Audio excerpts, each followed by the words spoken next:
అండి, welcome to Sri Lakshmi Crystal. నేను స్నేహ శ్రీనివాస్ అండి. మేము కుంభమేళ స్టార్ట్ అయిన కాంచి కుంభమేళకు వెళ్ళి పవిత్ర స్నానాలు చేసి రావాలని మాకు ఎంతో కోరికగా ఉందండి. చాలా ట్రై చేసాము. మేము ఫ్లైట్కి వెళ్దాం అనుకున్నాము, ట్రైన్కి వెళ్దాం అనుకున్నాం, కానీ ఫ్లైట్ టికెట్స్ చాలా కాస్ట్ ఉన్నాయి. మాకు ఫ్లైట్ టికెట్స్ దొరకలేదండి.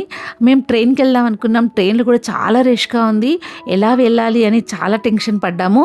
ఇదంతా ఎందుకొని నా హస్బెండ్ ఒకటే సజెషన్ చేశారు, నీకు నాకు ఇద్దరికి డ్రైవింగ్ వస్తుంది కదా, మన కార్ తీసుకొని మన ఇద్దరం కలిసి వెళ్దాము, మన కార్ మనతో ఉన్నట్టుగా ఉంటుంది, మనం కూడా కుంభమేళకు వెళ్ళినట్టుగా ఉంటుంది అంతని చెప్పారు. కానీ ఎలా వెళ్ళాలి అని చాలా భయం వేసింది. ఎందుకంటే మనము 3 స్టేట్స్ క్రాస్ అయ్యి వెళ్ళాలండి. తెలంగాణ, మహారాష్ట్ర, మధ్యప్రదేశ్, మన ఉత్తరప్రదేశ్కి వెళ్ళాలి. ఉత్తరప్రదేశ్లో కుంభమేళా జరుగుతుంది, ఆ కుంభమేళకి వెళ్ళాలి. ఈ 3 స్టేట్స్ ఎలా క్రాస్ అయ్యి వెళ్తామని నేను క్వశ్చన్ చేశాను. ఏం కాదు, మెల్లిమెల్లిగా వెళ్ళిపోదాము, చక్కగా హ్యాపీగా వెళ్ళిపోవచ్చు అనేసి మా హస్బెండ్ సజెషన్ చేశారు. అలాగే అని మార్నింగ్ లేచి మేము చక్కగా దేవుడి పూజ చేసుకొని, దేవునికి మంచిగా నమస్కారం చేసుకొని, కుంభమేళకి వెళ్ళి పవిత్ర స్నానాలు చేసుకొని మళ్ళీ ఎలాంటి ప్రాబ్లం లేకుండా ఇల్లు చేరుకోవాలని మేము భగవంతుడికి మనస్ఫూర్తిగా కోరుకొని బయలుదేరి, కానీ చాలా సరదాగా బయలుదేరామండి. చాలా చాలా మంచిగా అనిపించింది. ఒకరం కొంచెం సేపు ఒకరం డ్రైవింగ్ చేసి ఇంకా కొంచెం సేపు డ్రైవింగ్ చేస్తూ అలా 2 స్టేట్స్ క్రాస్ అయ్యాము. అలా స్టేట్స్ క్రాస్ అవుతుంటే మా పక్క నుంచి కుంభమేళకు వెళ్ళే చాలా వెహికల్స్ క్రాస్ అవుతున్నాయి. అన్ని టీఎస్ లేదా ఏపీ వెహికల్స్ వెళ్తున్నాయి. చాలా హ్యాపీ అనిపించింది. ఓకే, మన వాళ్ళు కూడా వస్తున్నారు, అందరం కలిసి అక్కడ కుంభమేళలో హ్యాపీగా ఉండొచ్చు. అంటే మన స్టేట్ వాళ్ళు వస్తున్నారు అంటే ఒక ధైర్యం ఉంటుంది కదండి, మన వాళ్ళు కూడా వస్తున్నారు అంటే. అది చూసి చాలా హ్యాపీగా ఫీల్ అయ్యాము. ఇంకా మాకు ఏం భయం అనిపించలేదు. ఓకే, వెళ్దామనేసి అలా బయలుదేరుతూ వెళ్తున్నామండి. మధ్య మధ్యలో మంచి ఫుడ్ స్టాల్స్ ఉన్నాయి, టీ స్టాల్స్ ఉన్నాయి. చక్కగా ఫుడ్ తింటూ ఎంజాయ్ చేస్తూ మంచిగా ముచ్చట్లు పెట్టుకుంటూ బయలుదేరాము. చాలా హ్యాపీగా అనిపించింది. ప్రతి ఫుడ్ స్టాల్స్ దగ్గర వెళ్ళే వాళ్ళందరూ అక్కడ మంచిగా ఆగి ఫుడ్ తినుకుంటూ మీరెక్కడి నుంచి వస్తున్నారు అని ఒకరినొకరు మందలించుకుంటూ స్టార్ట్ అయ్యాము. చాలా చాలా హ్యాపీ అనిపించిందండి. అలా మేము ఎర్లీ మార్నింగ్ 5 o'clockకి స్టార్ట్ అయిన వాళ్ళము. నెక్స్ట్ డే మార్నింగ్ 3 o'clock వరకు డ్రైవింగ్ చేశామండి. 3 o'clock వరకు డ్రైవింగ్ చేసే వరకు చాలా అలసిపోయామండి. చాలా నిద్ర వస్తుంది, ఏం చేయాలో అర్థం అవ్వలేదు. చాలా రూమ్స్ కోసం కూడా ట్రై చేసాము, ఎక్కడ దొరకలేదండి. చాలా ఫుల్ అయిపోయాయి. సరే ఓకే, మన కారు ఉంది కదా, మన కార్లోనే పడుకుందాం అనేసి ఒక పెట్రోల్ బంక్లో ఆగి పడుకున్నామండి. మా కార్లోనే, నేను బ్యాక్ సైడ్ సీట్లో, మా హస్బెండ్ ముందు సీట్ బ్యాక్ అనుకొని పడుకున్నాము. 3 o'clock పడుకుంటే మళ్ళీ మార్నింగ్ 7 o'clock లేసి అదే పెట్రోల్ బంక్లో మా దగ్గర వాటర్ ఉండే, ఆ వాటర్తో ఫ్రెష్ అప్ అయిపోయి మళ్ళీ స్టార్ట్ అయిపోయాము. Morning start అయ్యామండి. ప్రయాగకు ఇంకా 3-4 hours ఉంది, కానీ చాలా చాలా ట్రాఫిక్ ఉందండి. చాలా కిలోమీటర్స్ వరకు ఆగుతుంది. టోల్ గేట్స్ దగ్గరైతే ఇంకా చాలా ట్రాఫిక్ ఉంది. ఈ ట్రాఫిక్లో మనం త్వరగా ప్రయాగకు చేరుకోలేము ఎలా అని ఆలోచిస్తుంటే మా హస్బెండ్ వచ్చేసి గూగుల్లో సెర్చ్ చేశారు. తనకేంటంటే వేరే షార్ట్కట్ రూట్ ఒకటి చూపిస్తుంది, అది విలేజెస్ మధ్య నుంచి వెళ్తుంది. సరే ఒకసారి మనం ట్రై చేద్దామని మేము ఆ విలేజ్ రూట్ నుంచి వెళ్ళాము. చాలా ఈజీగా ప్రయాగకు చేరుకున్నామండి. చాలా చాలా ఈజీగా, అంటే ఆ రూట్ నుంచి వెళ్ళే వరకు ప్రయాగాలు కరెక్ట్గా ప్రయాగకు రీచ్ అయినట్టు అయింది. మేము ట్రాఫిక్ ఇబ్బంది ఏమీ పడలేదండి. ప్రయాగ చూసే వరకు ప్రాణం లేసి వచ్చిందండి. సో హ్యాపీ, ఆ ప్రయాగకు వచ్చాము, ఇంకా మనం పవిత్ర స్నానాలు చేసుకుందాము అనేసి చాలా మంచిగా అనిపించింది. కానీ మేము ప్రయాగకు చేరుకునే వరకు మళ్ళీ ఈవినింగ్ 6:30 అయిందండి.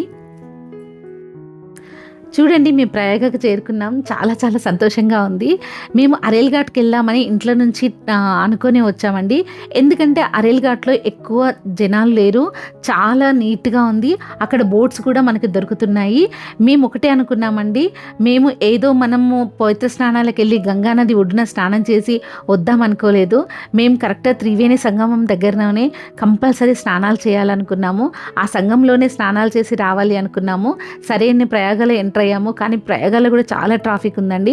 ఒక సేఫ్ ప్లేస్లో కార్ పార్కింగ్ చేసుకుందాం అనుకున్నాం, కానీ గవర్నమెంట్ వాళ్ళు కార్ పార్కింగ్ చేసుకోవడానికి చాలా కార్ పార్కింగ్స్ ఏర్పాటు చేశారు. ఆ ఏర్పాటు చేసిన కార్ పార్కింగ్లో మా కార్ పార్కింగ్ చేసుకున్నామండి. కార్ పార్కింగ్ చేసుకొని నెక్స్ట్ ఏంటి, అప్పటికి 7:30 అయిపోయింది. నెక్స్ట్ ఏం చేద్దాము, ఈ చలిలో మేము అరేల్ ఘాట్కి వెళ్ళి స్నానాలు చేస్తే చాలా చల్లగా ఉంటుంది, ఏం చేద్దామని ట్రై చేస్తుండగా మాకు ఒక చిన్న రూమ్ దొరికిందండి. మా ఇద్దరికి చాలా హ్యాపీ హ్యాపీగా అనిపించింది. అది ఒక డాక్టర్ వాళ్ళ హౌస్ అండి. మేము వాళ్ళని రిక్వెస్ట్గా అడిగాము, మేము హైదరాబాద్ నుంచి వస్తున్నాము, మేము 2 డేస్ నుంచి జర్నీ చేస్తున్నాము, చాలా టైర్డ్ అయిపోయాం సార్, మాకు రూమ్ ఇవ్వండి అని అంటే వాళ్ళు కంపల్సరీ అమ్మ అని ఇచ్చారు. హైదరాబాద్ నుంచి వచ్చామంటే చాలా రెస్పెక్ట్గా చూసారండి. Hyderabad peoples very nice peoples అన్నారు. చాలా చాలా సంతోషంగా అనిపించింది. ఆ రోజు నైట్ మేము ఆ రూమ్లో రెస్ట్ తీసుకున్నాము. Early morning 5 o'clock లేసామండి. పుణ్యస్నానాలు చేయాలి, ఆ సూర్యోదయం లోపే పుణ్యస్నానాలు చేయాలని స్టార్ట్ అయ్యాము. కానీ చాలా చల్లగా ఉందండి. 8 to 9 degreesలో చలి పెడుతుంది. చాలా అంటే చాలా చల్లగా ఉంది. మా హస్బెండ్ ఆ చలికి తట్టుకోలేక టీలు తాగుతూనే ఉన్నారు. మేము వెళ్ళాల్సిన ఘాట్ రోడ్లోనే మేము రూమ్ తీసుకొని ఉన్నాము. కానీ ఆ ఘాట్కి మేము దగ్గర దగ్గర 8 to 7 kilometers దూరంలో ఉన్నామని మాకు నడుస్తుంటే తెలిసింది. కానీ మేము పుణ్యస్నానాలకు నడుస్తుంటే నేను ఒక అద్భుతాన్ని చూశానండి. ఎంతమంది జనాలు వస్తున్నారు అంటే చాలా హ్యాపీ అనిపించింది. ఒక హిందూ ఫెస్టివల్ మనం చేసుకుంటున్నాము అని చాలా రష్ అండి. అందరూ మంచిగా జై శ్రీరామ్ జై శ్రీరామ్ అనే నాదాలతోటి చక్కగా అందరం కలిసి నడుస్తుంటే చాలా చాలా సంతోషంగా అనిపించింది. ఎంతమంది కోట్లాది జనాలు వస్తున్నారు, ఆ జనాలలో మనం కూడా వెళ్తున్నాము అనేసి అసలు మాకు నడుస్తుంటే ఇంత దూరం నడుస్తున్నాము అని తెలియకుండానే దగ్గర దగ్గర 7 to 8 kilometers నడిచామండి. అప్పటికి కూడా ఇంకా ఘాట్ రాలేదు. ఇంకా ఎంత దూరం ఘాట్ ఉంది అంటే దగ్గరికి వచ్చేసింది, వెళ్ళండి అమ్మ నడుస్తూ అని చెప్తున్నారు. సరే అని వెళ్తున్నాము. ఇంకా ఘాట్ దూరంగానే ఉంది, ఇంకా జనాలు వచ్చేస్తూనే ఉన్నారు. అంతా ఎర్లీ మార్నింగ్ కూడా జనాలు స్టార్ట్ అయ్యి నడుస్తూనే ఉన్నాము. చాలా చాలా సంతోషంగా అనిపించిందండి.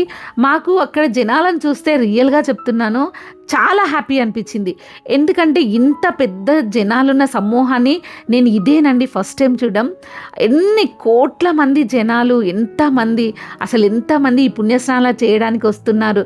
వీళ్ళంతా మన హిందూస్, మన హిందూ ఫెస్టివల్ జరుగుతుంది అని ఆ సంతోషంలో నేను నా హస్బెండ్ అయితే అసలు చాలా చాలా హ్యాపీగా నడుచుకుంటూ మేము ఘాట్కి చేరుకున్నామండి. ఈ ఘాటుకి రీచ్ అయ్యే దగ్గరలో పువ్వులు అమ్ముతున్నారండి. మనం ఎలాగో గంగాదేవికి పూజ చేసుకోవాలి, గంగాదేవికి దీపం పెట్టాలి కదా అని నేను చక్కగా పూలు కొనుక్కున్నాను. మా హస్బెండ్ గంగాదేవి వాటర్ తీసుకురావాలి అని ఒక చిన్న క్యాన్ కొనుక్కున్నాము. ఇంకా అవన్నీ తీసుకొని చక్కగా వెళ్తున్నామండి. వెళ్తుంటే చూడండి ఘాటుకు రీచ్ అయ్యాము. అసలు ఎంతమంది జనాలు, నాకు వాళ్ళందరిని చూస్తుంటే అమ్మో ఇంతమంది జనాలా అనిపించింది. చాలా చాలా హ్యాపీగా ఉందండి. అంతమంది జనాలలో మేము కూడా ఆ పవిత్ర స్నానాలకి వెళ్ళి ఆ జనాలతోటి మేము కూడా ఆ మహాఘట్టాల్లో పార్టిసిపేట్ అవుతున్నామని చాలా చాలా హ్యాపీ అనిపించింది. చూడండి మేము ఘాటుకు చేరుకున్నాము. మాకైతే చాలా చాలా సంతోషంగా అనిపించిందండి. 144 సంవత్సరాలకు ఒక్కసారి వచ్చే ఒక పెద్ద మహాకుంభమేళలో మేము కూడా పార్టిసిపేట్ చేస్తున్నాము. మేము కూడా పుణ్యస్నానాలు చేస్తున్నాము. ఎంతో కష్టపడి వస్తున్న జనాలందరినీ చూసి అబ్బా ఎంత హ్యాపీగా అనిపించింది. ఆ గంగాదేవిని చేరుకునే వరకు చాలా సంతోషంగా అనిపించిందండి. ఘాట్ అయితే చాలా నీట్గా ఉంది, చాలా మంచిగా అనిపించింది. అంతా బాగా చూసుకున్నాము. నెక్స్ట్ మేము చేయాల్సిన పని ఏంటంటే మేము త్రివేణి సంగమంకి చేరుకోవాలండి. అలా చేరుకోవాలంటే మేము బోట్స్ ఎక్కాలి. ఈ బోట్స్ ఎక్కడ ఎక్కాలి అని మేము అక్కడ కొంతమంది డిపార్ట్మెంట్ పోలీస్ వాళ్ళు ఉంటే వాళ్ళని ఎంక్వైరీ చేశాము. అలా ఎంక్వైరీ చేశామండి. పోలీస్ వాళ్ళు కూడా ఎంత మంచిగా రెస్పెక్ట్ చేసుకుంటూ మనకు అన్ని దారులు చూపిస్తున్నారు.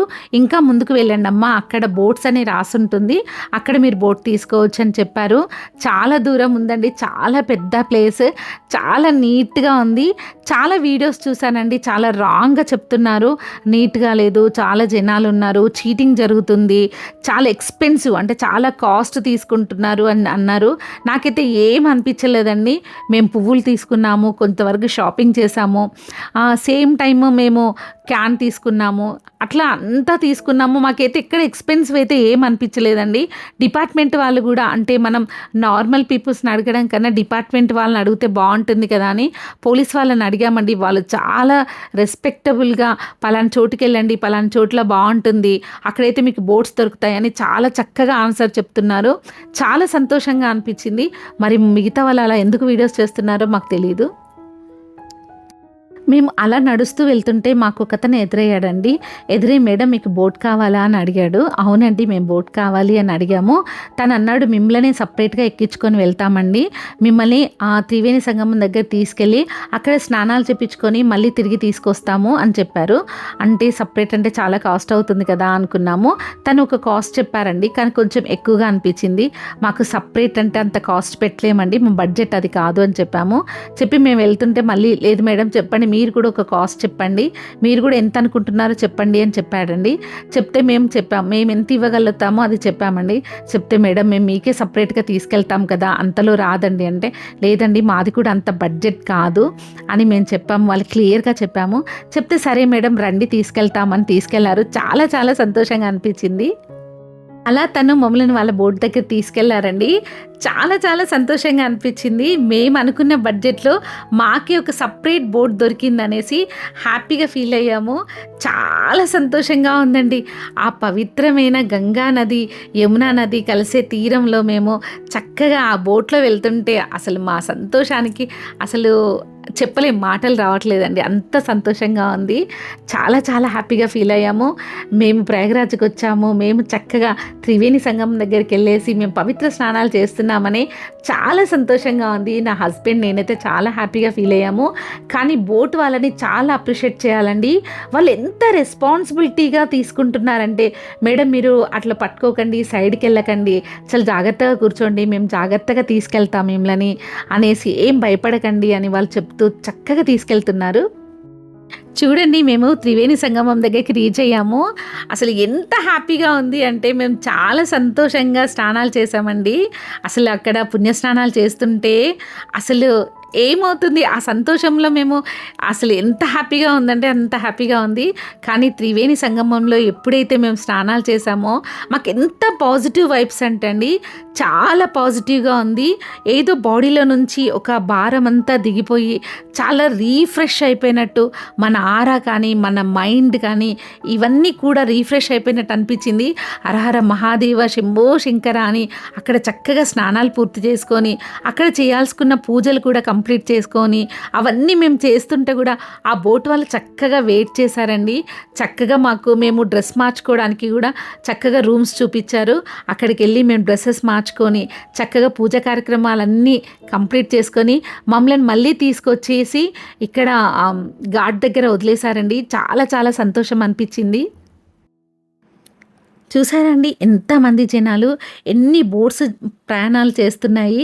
కానీ మా అదృష్టం చూడండి, ఆ దేవుడి బ్లెస్సింగ్స్ అనుకోవాలి. మాకంటూ సపరేట్ ఒక బోట్ దొరికి మేము పుణ్యస్నానాలు కంప్లీట్ చేసుకొని చక్కగా మమ్మల్ని మళ్ళీ ఆ బోట్ వాళ్ళు తీసుకొచ్చి ఘాట్ను వదిలిపెట్టారండి. చాలా చాలా సంతోషంగా అనిపించింది. మేము అలా ఘాట్ మొత్తం తిరిగి చూస్తూ ఉన్నామండి. మాకు చాలామంది సాధువులు కలిశారు. చాలా చాలా అంటే మా లైఫ్లో ఏం జరుగుతుంది, ఎలా ఉంటాము అనేది అంతా పాజిటివ్గా చెప్పారు. మాకు చాలా సంతోషంగా అనిపించింది. నాకు మా హస్బెండ్కి చాలా మంచి బ్లెస్సింగ్స్ ఇచ్చారు. మమ్మల్ని చాలా చక్కగా దీవించారండి. ఎంత సంతోషంగా అనిపించిందంటే ఈ రోజుని మేము మా లైఫ్లో మర్చిపోలేమండి. అంత మంచి బ్లెస్సింగ్స్ ఇచ్చారు. అంత మంచి రోజు కూడానండి. 144 సంవత్సరాలకు ఒక్కసారి వచ్చే ఇలాంటి పుణ్య ఘట్టాన్ని మేము వెళ్ళి మేము పవిత్ర స్నానాలను ఆచరించి మేము ఇలా సంతోషంగా ఉంటామని మేము అనుకోలేదండి. ఎందుకంటే టీవీలలో కానీ వేరే వీడియోస్లలో కానీ చాలా ఎక్కువగా చెప్తున్నట్టు అనిపించింది. రియాలిటీగా అక్కడికి వెళ్తే అంత లేదండి. చాలా చాలా బాగుంది. రష్ ఉన్నారు, నేను కాదనట్లేదు, జనాలు చాలా వరకు ఉన్నారు. కానీ చాలా ఫ్రెండ్లీ పీపుల్, ఎవరు హామ్ చేసుకునే వాళ్ళు కాదు. ఎవరి స్నానాలు వాళ్ళు చేసుకొని చక్కగా ఎవరి దారిన వాళ్ళు వెళ్తున్నారు. కావాలంటే జన సమూహం ఉన్నప్పుడు కొంచెం అలా ఉంటుంది, నో ప్రాబ్లం. నాకైతే ఏం ప్రాబ్లం అనిపించలేదండి. నెక్స్ట్ చాలామంది నీట్నెస్ గురించి చెప్తున్నారు. కానీ ఘాట్ మాత్రం చాలా నీట్గా ఉందండి, పవిత్రంగా ఉంది. ఎక్కడ అశుభ్రం అనేది లేదండి, నాకైతే అనిపించలేదు. గవర్నమెంట్ అయితే ఎంత బాగా, ఉత్తరప్రదేశ్ గవర్నమెంట్ అయితే ఎంత బాగా మెయింటైన్ చేస్తుంది. ఇన్ని కోట్ల జనాలని ఎట్లా మెయింటైన్ చేస్తున్నారు అనిపించిందండి. చాలా బాగుంది. అక్కడ మన ఇండియన్ మిలిటరీ కూడా ఉందండి. ఏదైనా ప్రాబ్లం అయితే ఇమ్మీడియట్లీ రియాక్షన్ అవ్వడానికి ఎంతమంది మిలిటరీ క్యాంప్స్ వేసుకొని ఉన్నారు. చాలా చాలా బాగుంది. చాలా అంబులెన్స్లు ఉన్నాయి. చాలా బాగుంది. ఎలాంటి ప్రాబ్లమ్స్ లేకుండా చాలా సెక్యూర్గా ఉందండి. ఎవరైనా వెళ్ళాలి అనుకుంటే తప్పకుండా వెళ్ళండి. ఈ పుణ్యస్నానాలను మీరు కూడా చక్కగా కంప్లీట్ చేసుకొని రండి. మీరు అస్సలు భయపడొద్దండి. దేని గురించి ఆలోచించకండి. ఆ భగవంతుడి మీద భారం వేసి బయలుదేరండి. చూడండి ఎంత బాగుందో, కనుచూపు మేరలోకి ఆ గంగా నది, యమునా నది, సరస్వతి నది ప్రవహించే ప్లేస్లో మనం ఒక పుణ్య ప్లేస్లో ఉన్నాము. చాలా చాలా హ్యాపీ అనిపించింది. మీరు కూడా వెళ్ళి ఆ పుణ్యస్నానాలు కంప్లీట్ చేసుకుంటారని నేను ఆశిస్తున్నాను. చూడండి, మేము ఘాట్ నుండి బయటకు వచ్చిన తర్వాత చాలామంది జనాలు కనిపించారు. ఈ జనాల నుంచి ఎలా నడుచుకుంటూ వెళ్ళాలా అని స్టార్ట్ అయ్యాము. కానీ మాకు అప్పటికి చాలా ఓపిక అయిపోయిందండి. మేము ఏం ఫుడ్ కూడా తినలేదు. అప్పటికి మేము బయటకు వచ్చే వరకు 3 o'clock అవుతుంది. మధ్యాహ్నం 3 o'clock అవుతుంది. చాలా అలసిపోయామండి. నడిచేంత ఓపిక లేకుండా 2 వీలర్స్ వాళ్ళని మాట్లాడుకున్నాము. మా హస్బెండ్ ఒక 2 వీలర్, నేను ఒక 2 వీలర్ ఎక్కాము. వాళ్ళు చాలా షార్ట్కట్ రూట్లో తీసుకుపోయి మా రూమ్ అడ్రస్ చెప్పామండి వాళ్ళకి. మా రూమ్ దగ్గర వాళ్ళు చక్కగా డ్రాప్ చేశారు. మేము అక్కడ కొంచెం ఫుడ్ తీసుకొని మా సామాన్లన్నీ సర్దుకొని మళ్ళీ మా కార్ పార్కింగ్ దగ్గరికి వచ్చేసి మా కార్కి స్టార్ట్ అయ్యామండి. మేము రిటర్న్లో చాలా ట్రాఫిక్ ఉంది. ఆ ట్రాఫిక్ అంతా దాటుకొని వస్తుంటే మేము జబల్పూర్ వరకు వచ్చామండి. అసలు ట్రాఫిక్ అయితే ఎంత ట్రాఫిక్ ఉందంటే చాలా ట్రాఫిక్ ఉంది రిటర్న్లో. మేమంతా నైట్ మళ్ళీ జర్నీ చేయడం కష్టమవుతుంది. ఎక్కడన్నా ఈ నైట్ స్టే అయ్యి నెక్స్ట్ డే మార్నింగ్ వెళ్దాం, ఎందుకంటే చాలా టైర్డ్ అయిపోయి ఉన్నాము అని మేము రూమ్స్ చూస్తున్నామండి. జబల్పూర్ దగ్గర మాకు ఒక స్టార్ హోటల్ కనిపించింది. రిటర్న్లో మేము జబల్పూర్ వరకు చేరుకున్నామండి. చేరుకున్నాక అక్కడ మాకు ఒక స్టార్ హోటల్ కనిపించింది. ఒక్కసారి దీంట్లో రూమ్స్ ట్రై చేద్దామని ఎంక్వైరీ చేశాము. వాళ్ళు రూమ్స్ ఉన్నాయని చెప్పారు. చాలా హ్యాపీగా అనిపించిందండి. ఇక్కడ ఈరోజు నైట్ స్టే చేసి మార్నింగ్ బ్రేక్ఫాస్ట్ తర్వాత స్టార్ట్ అయిదామని ఆ రోజు నైట్ మేము అక్కడ స్టే అయ్యాము. చాలా రిలాక్స్ అయ్యామండి. మళ్ళీ మార్నింగ్ లేసి ఫ్రెష్ అప్ అయ్యి మేము చక్కగా బ్రేక్ఫాస్ట్ కంప్లీట్ చేసుకొని స్టార్ట్ అయ్యాము. చాలా సంతోషంగా అనిపించిందండి.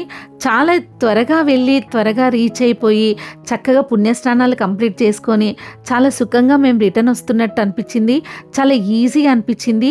అదంతా ఆ భగవంతుడి దయ అండి. మేము వచ్చేటప్పుడు స్వామిని ఒకటే విధంగా కోరుకున్నాము, స్వామి మేము ఈ పుణ్యస్నానాలకు బయలుదేరుతున్నాము, ఎలాంటి కష్టం లేకుండా ఇల్లు చేరుకోవాలి, చక్కగా పుణ్యస్నానాలు కంప్లీట్ చేసుకొని ఇల్లు చేరుకోవాలి అని భగవంతుని ప్రార్థించుకొని బయలుదేరామండి.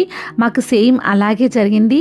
మీరు కూడా ఎవరైనా ఈ పుణ్యస్నానాలకు బయలుదేరే వాళ్ళు కంప్లీట్ భగవంతుడి మీద భారం వేసి భగవంతుని ప్రార్థించుకొని బయలుదేరండి. మనకంతా మంచి జరుగుతుంది. చాలా హ్యాపీగా ఉందండి ఈ పుణ్యస్నానాలు కంప్లీట్ చేసుకొని వస్తున్నందుకు.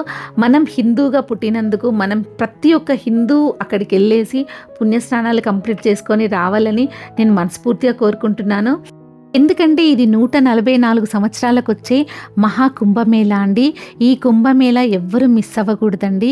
ఎందుకంటే ఇది మళ్ళీ మన పిల్లల తర్వాత చాలా తరాల తర్వాత మళ్ళీ వస్తుంది. ఇప్పుడు మనం బ్రతికున్నప్పుడు రావడం మన అదృష్టంగా ఫీల్ అవ్వాలి. తప్పకుండా ప్రతి ఒక్కరు ఈ పుణ్యస్నానాలను ఆచరించండి. హర హర మహాదేవ శంభో శంకర అండి. Thank you so much.